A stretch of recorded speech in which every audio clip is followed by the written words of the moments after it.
Ayun mga bossing, so dito tayo sa may Kabukicho. Ay, nako grabe. Eh, gaano ba kalamig ngayon dito sa Tokyo? Ang reading ng ating telepono is 7, feels like 4. Super lamig kasi may hangin mga bossing. So ilan ba suot ko ngayon? Ako ay merong t-shirt, merong hoodie, tas meron pang windbreaker. Alam ko yan eh. At eto nga, guantes na tayo kasi ang sakit na sa daliri mga bossing. So ayan, kung makikita ninyo, nasa likod natin si Godzilla.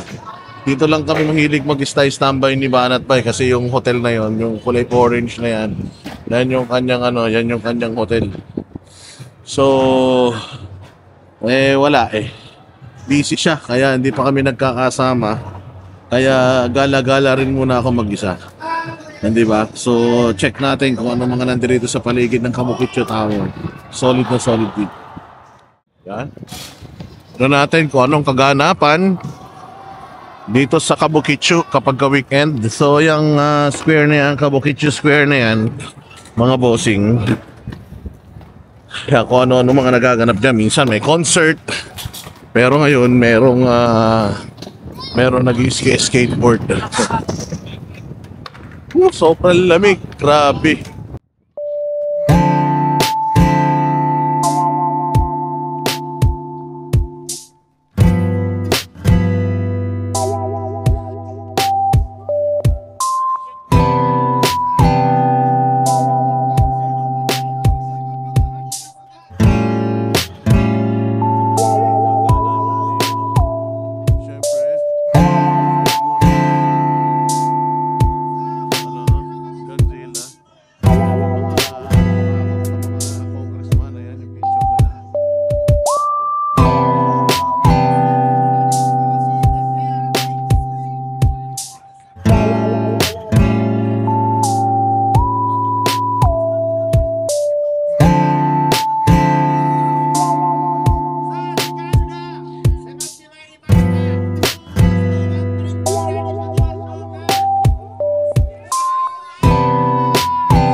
Yes.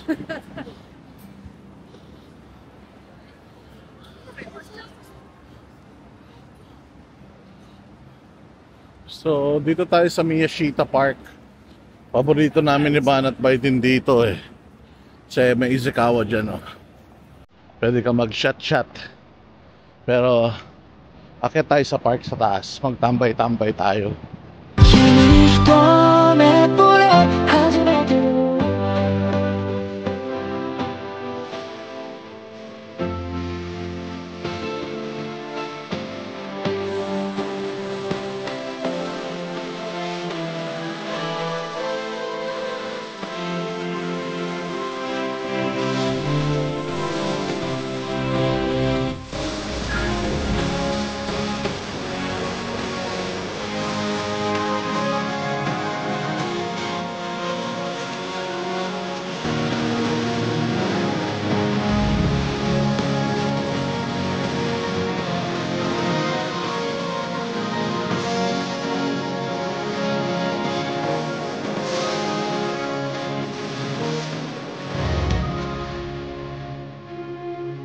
Starbucks.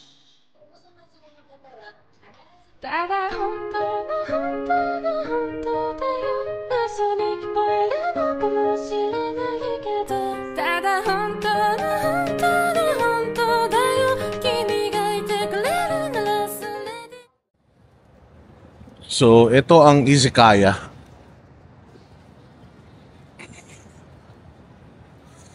Yan, pwede ka sa loob, pwede ka sa labas. Parang ito yung ano nila, yung inuman nila. Okay dito, paborito rin namin dito nila Banat Bay. Yan, so order ka ng beer, dito ka sa, ano, sa mga heaters na yan. Yan, dito ka. Ako mas gusto ko dito sa loob. Ay, dito sa labas kasi malamig. Sa loob kasi ma-heater na doon. Pero madami doon. Madaming mesa at madaming tindahan doon. Halo-halo pagkain dito. So medyo ano rin dito. Medyo kung tipid ka, tapos sumobilisan lang, okay dito. Tsaka walang requirements dito. Yung ibang mga restaurants dito, pag pumasok ka, required kang bumili ng drinks and umorder.